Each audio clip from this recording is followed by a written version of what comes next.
Scott, I want to make sure we get this article up because it's really in detail and everybody should read it about the schools and about what is NBC? What's the theory of the case? They're blaming you guys for what? Supporting school board members who would get in and had a biblical point of view, but their number one purpose was to make sure that the teaching in the academics in the school system got better. Is that essentially it, Scott? That is, Steve. And I'll say this. It's a sad day in our country when protecting our children is being labeled as far right. It's no secret. The left has been injecting their ideology into our schools for years now.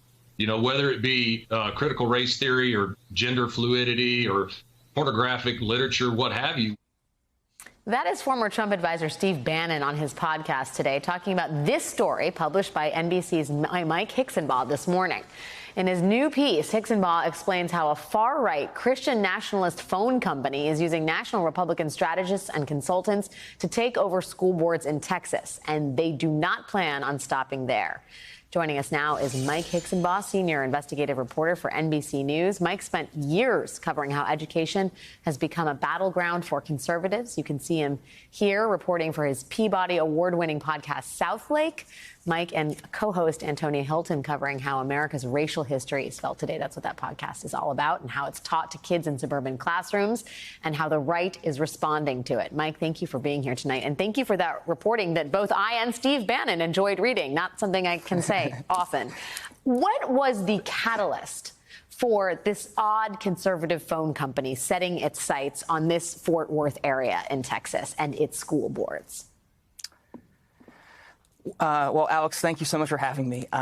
So Patriot Mobile is based in Tarrant County, and what we saw in 2020 and 2021 with this backlash to teachings about racism that was described as critical race theory by conservatives, we saw that that backlash shift in the past several months to become intertangled with this kind of growing movement by far-right Christian conservatives to try to insert or to reassert Christian values in schools. And so Patriot Mobile is part of that story.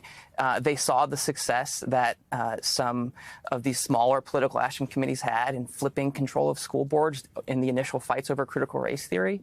And so they, this year, decided to make school boards their thing rather than focusing on Congress or other, offices. And they poured $600,000 into flipping local school boards in Tarrant County. As you mentioned, a county that they say is traditionally a red county that did flip to Biden.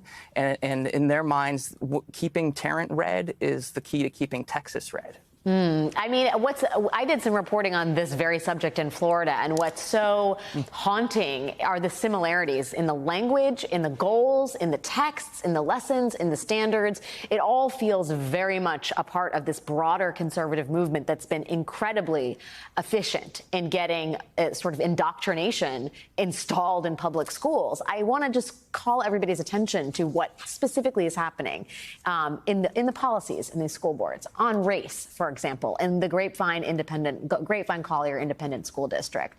The policies say that in accordance with the Texas Education Code, the district, including its teachers and administrators, shall not instruct employees or students that meritocracy or traits such as hard work ethic are racist or sexist or were created by members of a particular race or group to oppress members of another race or group.